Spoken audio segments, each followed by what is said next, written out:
extraordinaire, the gemologist. Hello, everyone, and welcome to the Gemologist Presents. No special guest today. It's just me. Guess I will be catching up on a few things. I have some feedback that I wanted to read, and then I have a reading from the Journal of Aput the Skinner from our Hyperborea game, and I will also have the return of the Metal Minute. And aside from that, well, I'll catch us up on the games. Well, catch you all up on the games that I've been running and that I've been running both privately for the home group and then on the YouTube channel, although those you can just go and check out. So anyway, first, let's get some feedback.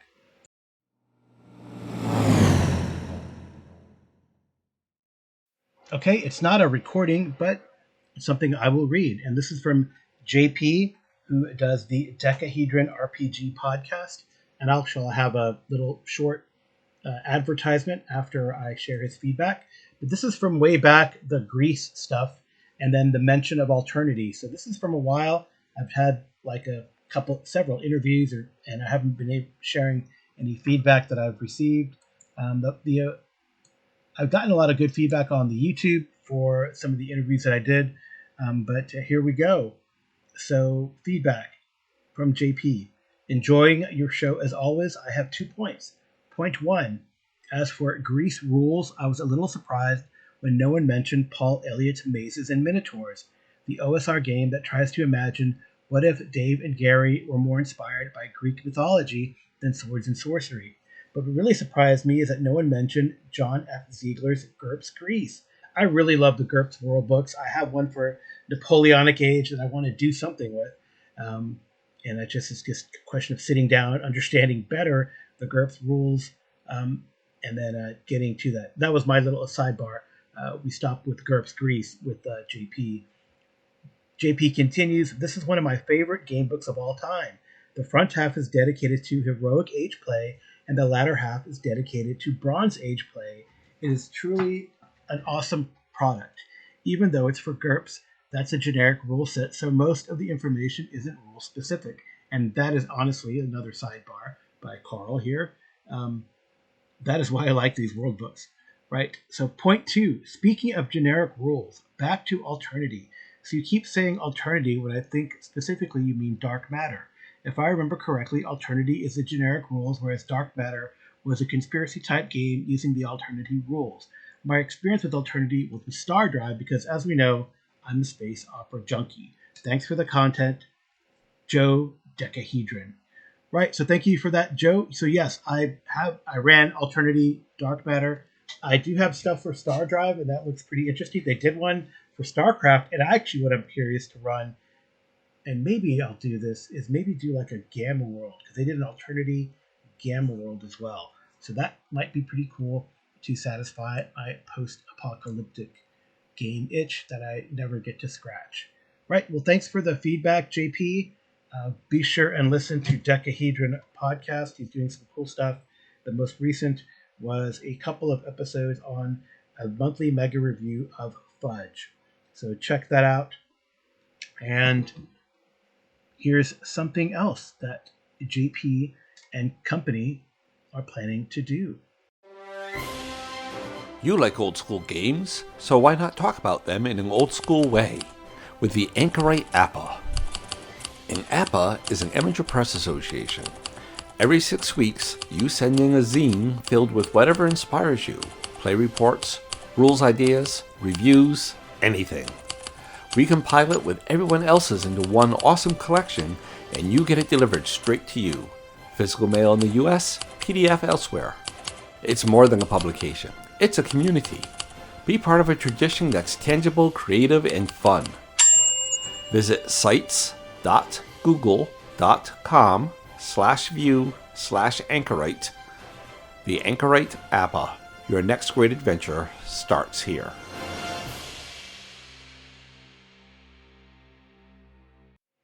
Gaming update. Right. So what has been going on? Well, Let's go in order. Monday, I run Traveler. I've been running this game for a long time. I think it's going on 3 years.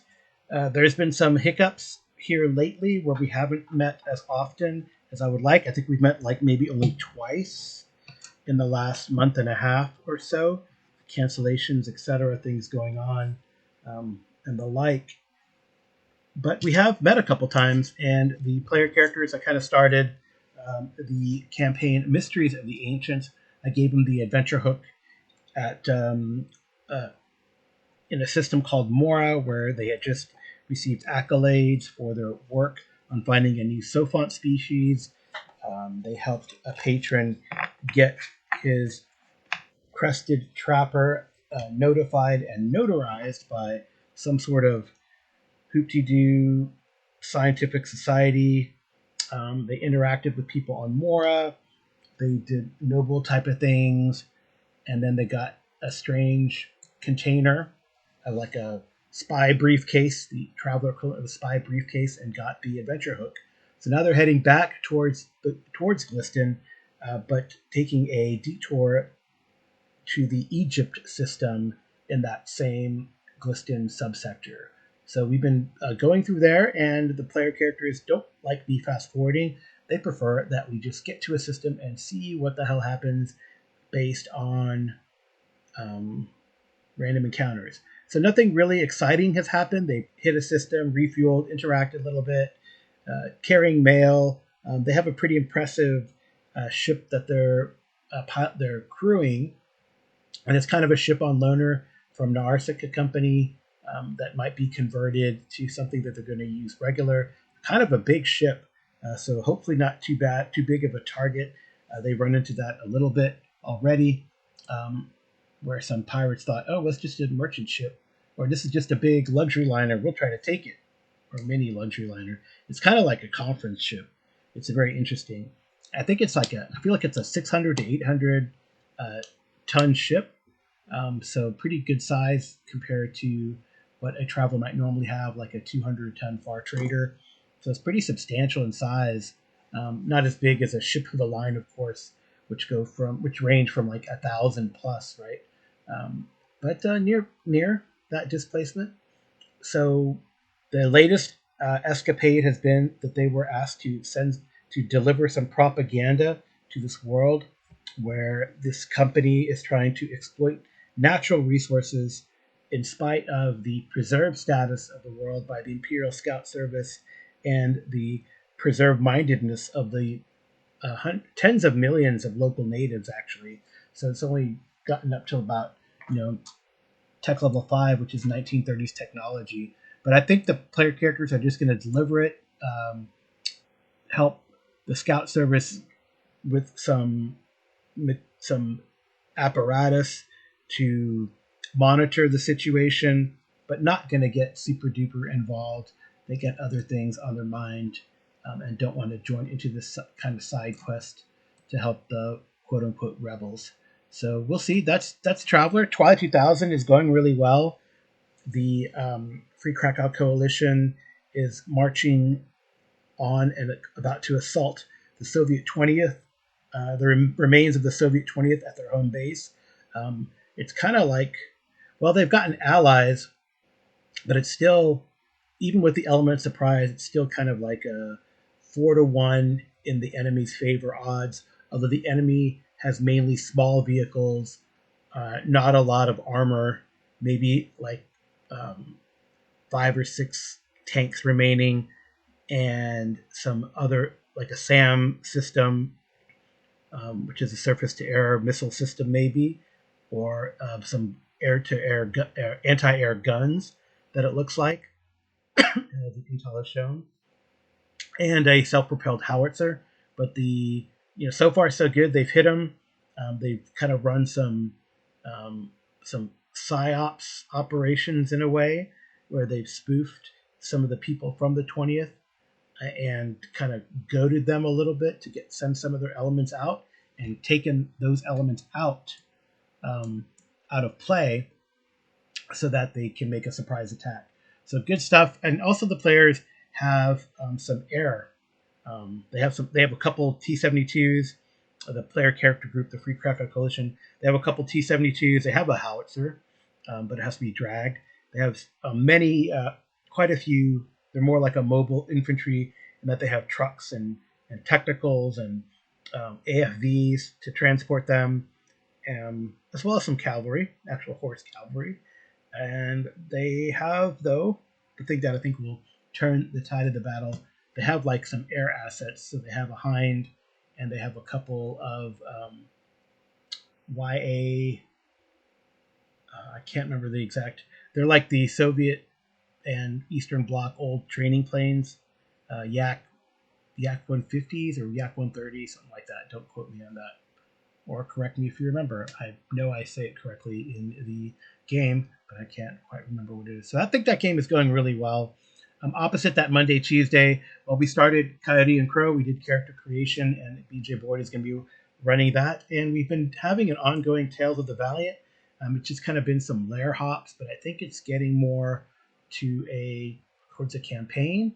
I don't want to say which one, but you can check on the YouTube to see what that might be. And there's 3 players for that one. I'm one of the players. And then Coyote and Crow, it seems like there are 3 players for that one as well. Twilight 2000, we could use some players. Although we have a stable of player characters that Amy and Vince run through or use depending on the situation. But there's been a lot of people that have played and gone through that game. It's going almost to 5 years that campaign has been running. We have 3 dedicated players in Traveler, and we could use more for any of those 2 games. Wednesday, well, our Cthulhu Corsairs has not gotten off the ground. That opposite Wednesday has been pretty hard to get a muster on. Something always happens. But its opposite, what's odd, maybe, I don't know, maybe it's just a desire, or maybe there's more players to choose from. Our Hyperborea game is going really well.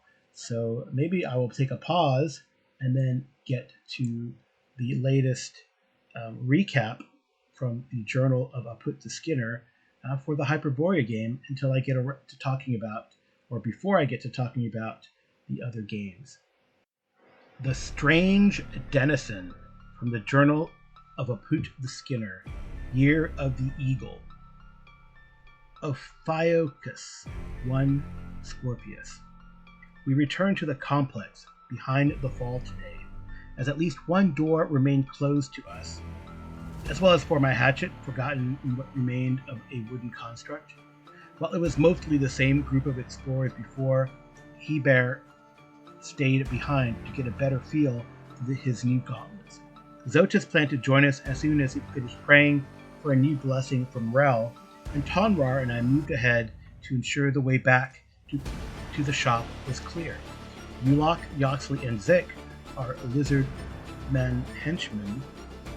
folk henchmen, joined us again as we delved deeper into the caverns behind the walls.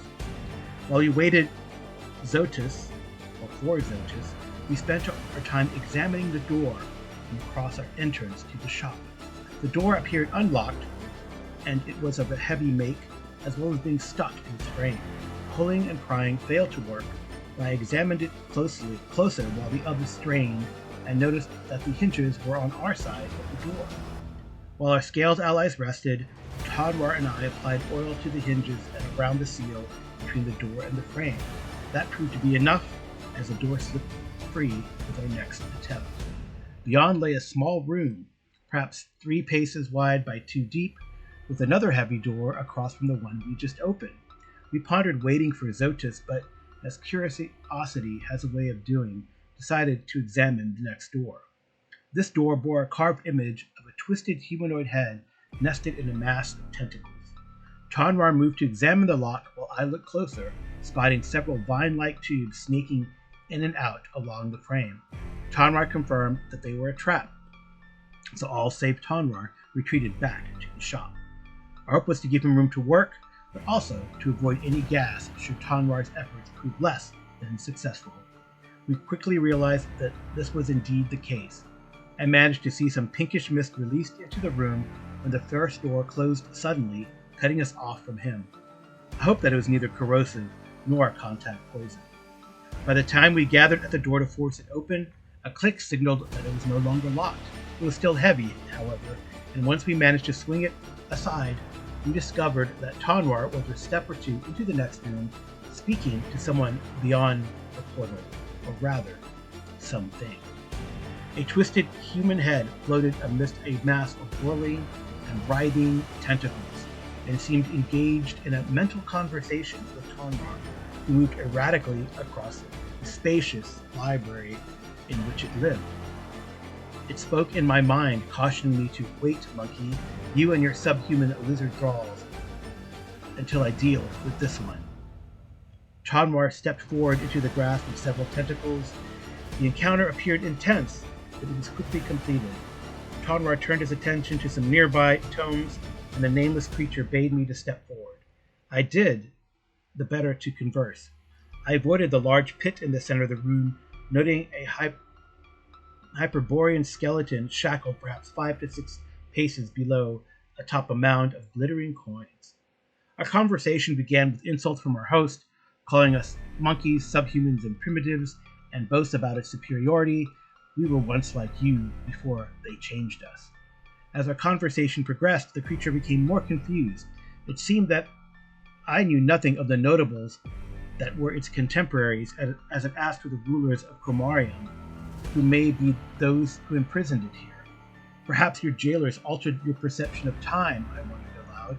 We noticed a ripple, perhaps in time, as we slipped past the ruins and barriers to bring us to your library. Shock added to its confusion as its tentacles writhed. What? No, it cannot be. They wouldn't. Let me see your thoughts. Mayhap you are confused. Glancing at Tanwar, I saw no ill after effects from this close conversation, so I stepped near and allowed its tentacles to touch my face. The experience was strange as my memories flashed past, first in retrograde sequence, and seemingly at random, faster and faster. What passed as moments to those watching seemed like hours, maybe days, and then the connection abruptly ceased, severed as the Nameless One's tentacles recoiled.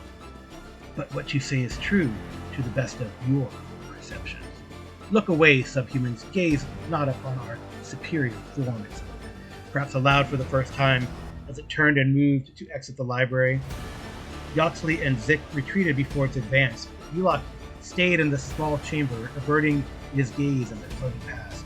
It passed through vestibules into the workshop, where we had defeated the wooden constructs, gathering the sundered bits and replacing them in their alcoves. Not my best work, but the best I could do with these materials.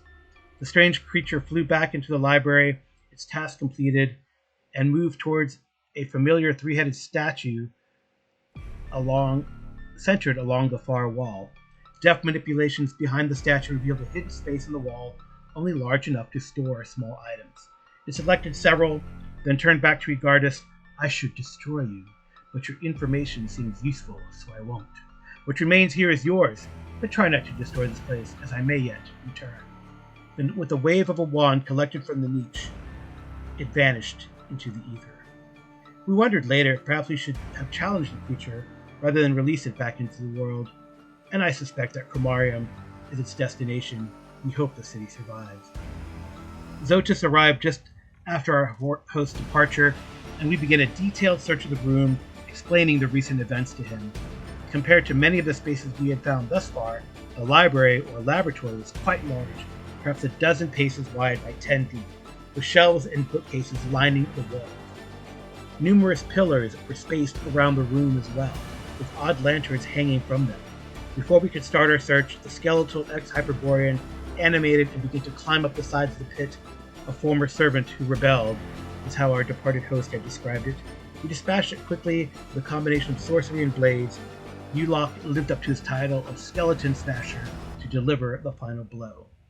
While Zotis and Tanwar examined the pit in greater depth, I started scanning for the area of eldritch items and noticed that the lanterns were magical, and that my magic was growing in power as I watched. Zotis tried to disable whatever trap was present, but unfortunately succeeded in causing one of them to explode. My icy defenses saved me from any damage. At the loss of my armor, the one shelf laden with scrolls and tomes caught fire. Between our cryomatic abilities, Tanwar and I managed to quench the flames, and Zotis's power dispelled the lingering magics of the remaining lanterns, fortunately. Having negated the arcane threat, we begin to search for useful scrolls and tomes, eventually narrowing the group down to 14. 7 spellbooks and a mix of 7 utility tomes, tracks, and scrolls. We also found some items forgotten by our host: a magical ring, perhaps of telekinesis, and 3 potions: healing, gaseous form, and invisibility. We then set to work hoisting several 100 pounds of mixed copper, silver, gold, and platinum coinage from the pit into the room. A tripod, block and tackle, and the magical floating crate that we had discovered earlier made this a much simpler task than it could have been. During one trip back to the camp to deposit the amount of coins, we gave Zotis a tour of the spaces we'd already explored. Fortunate that we did, as he noticed a hidden entrance in the Troll's Cave, one that led deeper into the underside of the mountain, with steps leading down along the bones of an enormous ancient fish. But we'll wait until tomorrow to explore. So, they have delved deeper into the mountain, as it were, and I'm about 3 sessions behind. They found sort of a dungeon complex in a way, so we'll see how that goes. As they level up, there's things that they have to go back to quite a Fort Thunder for. I mean, I guess it's to have a stable of regular players that seem to always show up, and they have like a base camp. The players that can't show up are at the back at the base camp, which I guess might or might not help with random encounters. I still roll them. Those henchmen could suffer. It's a dangerous island. Is that bad of me? I don't know. Anyway, I'm about 3 sessions behind on the reading, but we will catch up soon enough. All right, and now for the Metal Minute.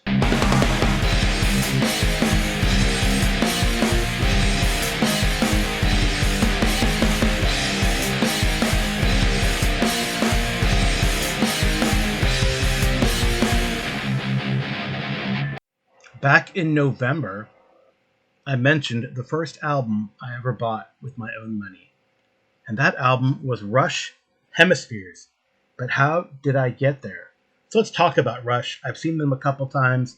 I saw them for the Moving Pictures tour and then the Signals tour. So kind of like 2 albums back to back. Always loved Signals, probably not the album that's highlighted from them the most. But let's talk about Hemispheres. Hemispheres was released in 1978. And actually, it's not the first time I had heard Rush. I'd actually heard 2112 first. But 78, I guess I was probably, I don't know, how old was I? I guess I was probably 10 or 11 when I heard it. So this is probably like 80, 81. When I heard 2112, I'm like, I got to get more of this band. So I went to my Hastings record store, and they didn't have 2112, but they had Hemispheres on cassette. I'm like, well, it's Rush. I like them.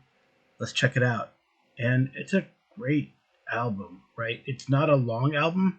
It's very crazy nowadays how maybe Metallica made it popular in their later albums, but how the length of these albums is not very long, but the songs can be.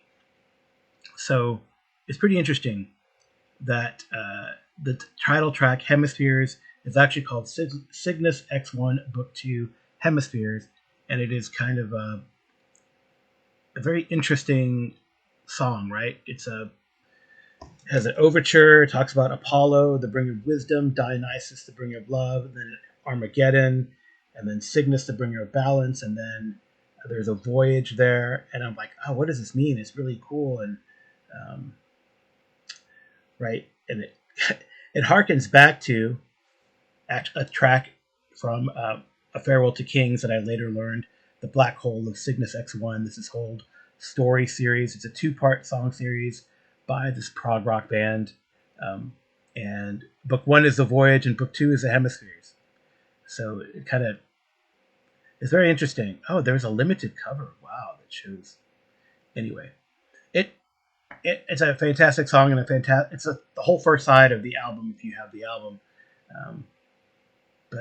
Yeah, it's like, wow, I heard this. I'm like, this is one whole song. And then second side 2 has only 3 songs: Circumstances, which is kind of a poppy kind of rock tune, and then The Trees, which is probably, I feel, played at every single Rush concert still. It's an allegory for a conflict between maple and oak trees. Is an allegory, but the maple trees want more sunlight, but the oak trees are just too tall. But then now, I guess it's an allegory for a parable about collectivism, right? And be careful what you wish for. So that's a really fantastic song. The lyrics, just Neil Peart and his lyrics are pretty phenomenal. And then the third track is La Via Strangiato, an exercise in self-indulgence is the subtitle. And it's a instrumental. So, I don't know. I was thrilled by Hemispheres. I played the hell out of this cassette. But I guess what it did is it kind of had me go back and then look for A Farewell to Kings and eventually 2112. The cover is very interesting. It's a man on a brain dancing. The art versus the old conception of art versus, reason. Love and reason, I guess, is what they talk about in the first inside one. So anyway, yeah, it's crazy. So there you go. Rush Hemispheres in a nutshell. Probably longer than I anticipated.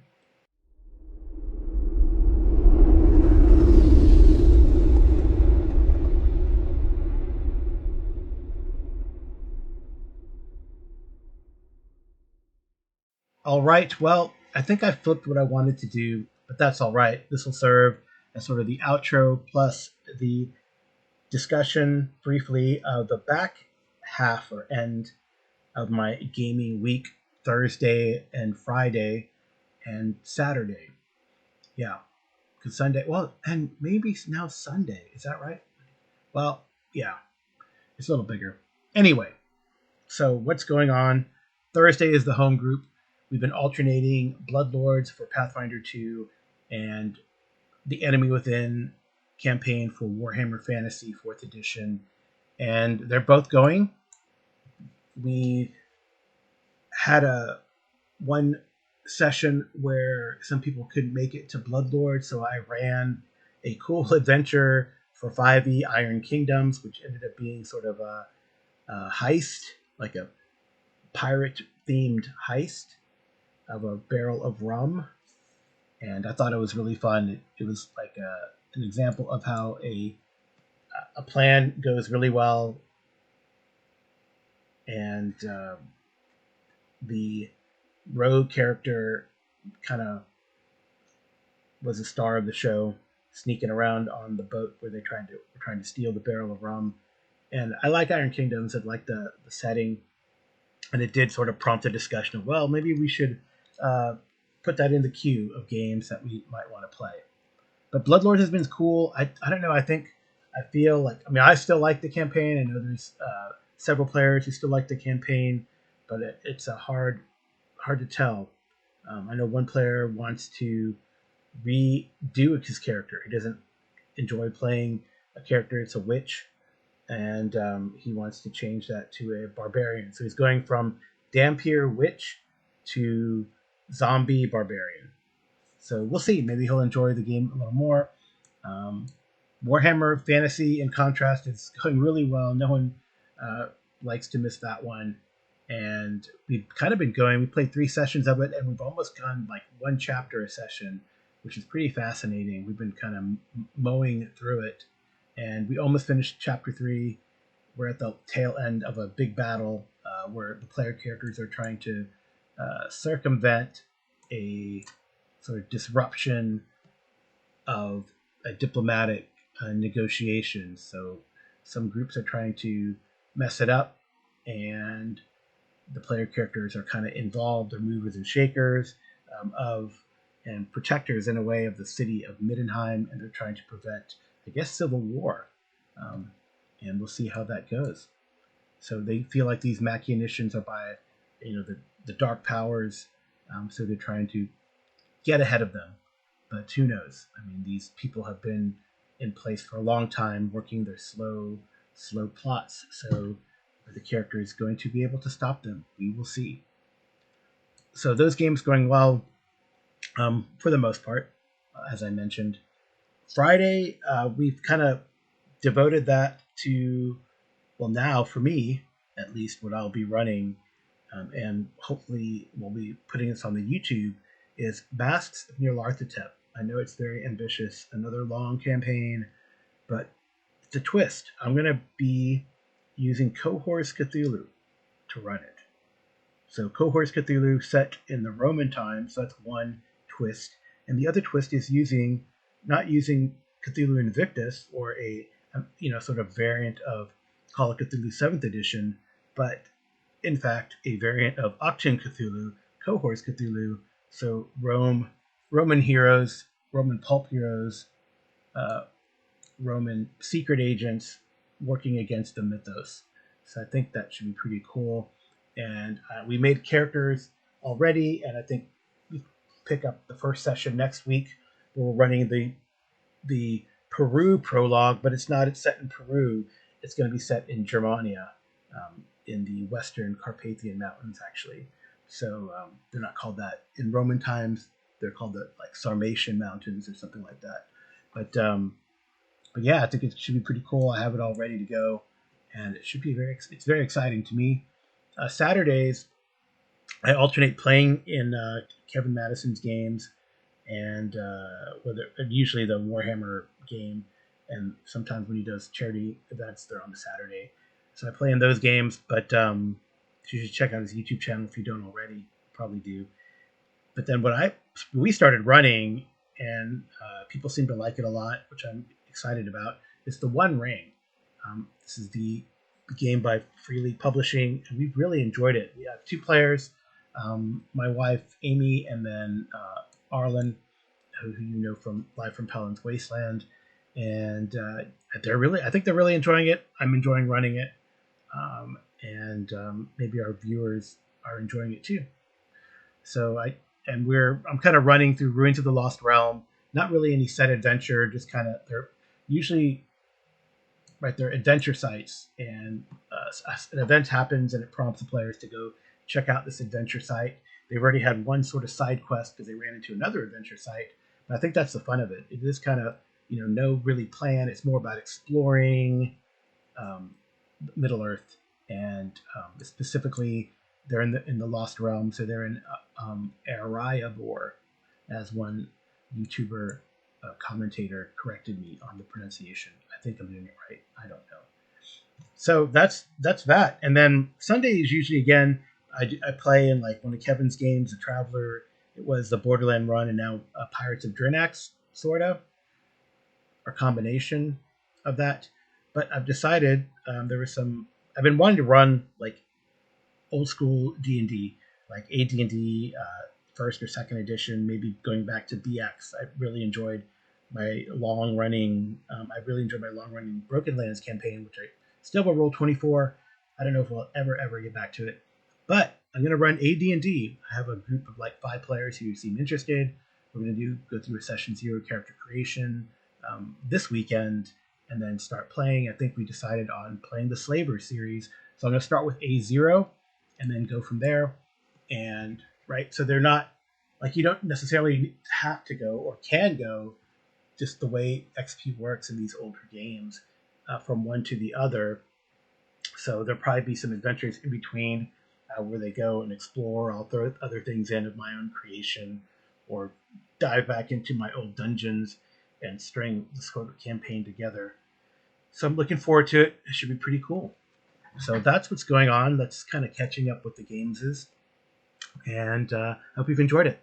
This has been the Geomologist Presents. You can comment, reach me by sending me an email, like I was highlighted at the beginning of the show, or a message, like a recorded message, to geomologist@gmail.com.